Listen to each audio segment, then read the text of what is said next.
In 2023, authorities across India registered exactly 6,241,569 individual crimes. That volume translates to a national crime rate of 448.3 incidents for every 100,000 people, the highest peak recorded in the last 3 years. To manage this, every single report enters a pipeline known as the justice funnel, designed to move a case from the initial police report toward a final legal resolution.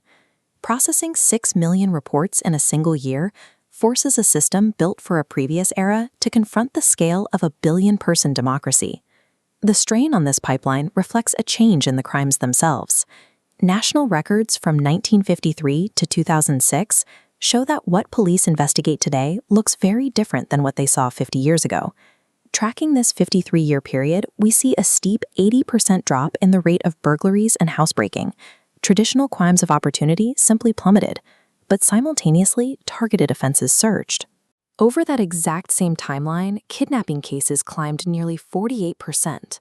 As the country modernized, property theft gave way to highly complex offenses. These cases require significantly more time, manpower, and investigative resources to reach a conclusion.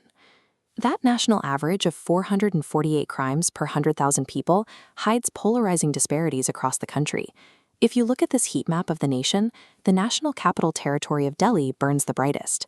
Its local crime rate sits at 1,586.1, more than 4 times higher than the national average. However, if we change the map's filter from per capita rate to absolute volume, the state of Uttar Pradesh takes the lead, carrying over 12% of all total crimes reported nationwide. On the far opposite side of the spectrum, the states in northeast India consistently register the lowest crime rates on the map, glowing in cool tones year after year. Because case volume varies so wildly depending on which state border you cross, the actual odds of a crime being thoroughly investigated are heavily dictated by local geography. This local friction creates the funnel's first major choke point.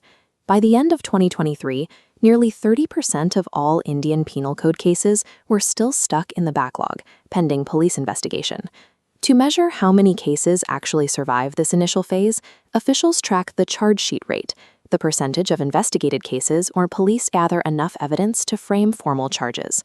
Returning to our funnel diagram, we can see the first major mathematical drop-off.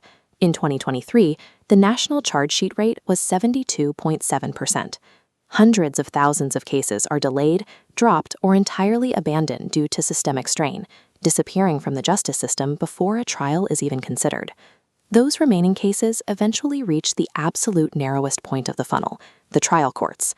For cases that manage to complete the entire trial process, the overall conviction rate stands at 54%.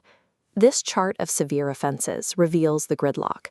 In 2023, over 272,000 murder cases were under trial, yet only 7,181 saw convictions. A similar bottleneck exists for rape cases, where courts juggled over 203,000 trials, delivering just 4,464 convictions. Interestingly, according to United Nations data, India's actual homicide rate sits at 2.9 per 100,000 people, a figure that is relatively low when compared to global peaks in the Americas and Africa. The statistical reality suggests that India's primary challenge is not the frequency of violence, but a gridlocked resolution process. While millions enter this funnel with a report, only a tiny fraction ever see the system reach a verdict.